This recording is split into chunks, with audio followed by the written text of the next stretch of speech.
छात्रों, ये आप घड़ी देख रहे हैं। ये हमें हमारा एक एक कीमती पल हमें बताती है।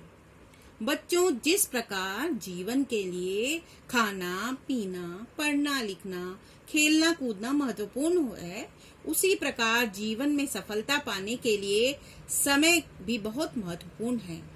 तो आइए आज हम समय के महत्व और उसके मूल्य को समझने के लिए एक कविता पाठ करेंगे। इस कविता का शीर्षक है समय मूल्यवान है। कवि हैं डॉक्टर हरिकृष्ण देवसरे। बच्चों, मैं इसका वाचन करूंगी और आप उसको सुनेंगे। चला गया जो समय लौटकर कभी नहीं फिर आता, जो समय बीत गया वह कभी लौटकर नहीं आता। सदा समय को खोने वाला कर मलमल पछताता, समय को खोने वाला हमेशा बाद में पछताता है। जिसने इसे न माना उसको इसने भी ठुकराया, लाख यत्न करने पर भी हाथ न उसके आया। जिसने समय के महत्व को नहीं समझा, बहुत कोशिश करने पर भी समय उसके हाथ नहीं आया। हो जाता है एक घड़ी के लिए जन्म भर रोना, समय बहुत मूल्यवान है, व्यर्थ कभी मत खोना। कभी कभी एक पल के व्यर्थ बीत जाने पर जीवन भर पछताना पड़ता है। समय बहुत कीमती है, इसे हमें कभी व्यर्थ नहीं गंवाना चाहिए। धन खो जाता श्रम करने से फिर मनुष्य है पाता, स्वास्थ्य बिगड़ जाने पर उपचारों से है बन जाता। यदि धन खो जाता है तो मनुष्य परिश्रम करके उसे फिर प्राप्त कर लेता है।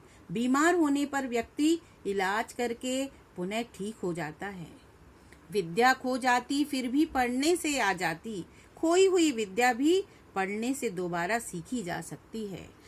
लेकिन खो जाने से मिलती नहीं समय की थाती, थाती मतलब पूंजी। लेकिन बीता हुआ समय कभी वापस नहीं आता। जीवन भर भटको छानो दुनिया का कोना कोना, समय बहुत मूल्यवान है, व्यर्थ कभी मत खोना। इसे पाने के लिए जीवन भर भटकते रहो, या सारे संसार में इसे ढूंढ लो, वह कभी नहीं मिलता। समय बहुत कीमती होता है, इसे हमें व्यर्थ कभी नहीं खोना चाहिए। रहती थी बापू की कटी में हरदम घड़ी लटकती, कटी यानी कमर। गांधी जी के कमर में हर समय घड़ी लटकती रहती थी। उन्हें एक क्षण की बर्बादी थी अत्यधिक खटकती, उन्हें एक भी पल बर्बाद करना बहुत बुरा लगता था। बच्चों, तुम भी उसी भांति पल पल का लाभ उठाओ, व्यर्थ न जाए कभी एक क्षण, ऐसा नियम बनाओ। तो बच्चों, तुम भी गांधी जी के समान प्रत्येक क्षण का, हर पल का लाभ उठाओ और ऐसा नियम बनाओ कि तुम्हारा एक भी क्षण बेकार न जाए। गांठ बांध लो, नहीं पड़ेगा कभी तुम्हें दुख से ढोना, समय बहुत ही मूल्यवान है, व्यर्थ कभी मत खोना।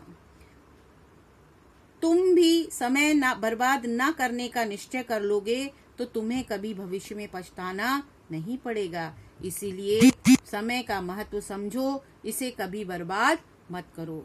तो बच्चों, आपको इसका वाचन करना है और इसके अर्थ को भी समझना है।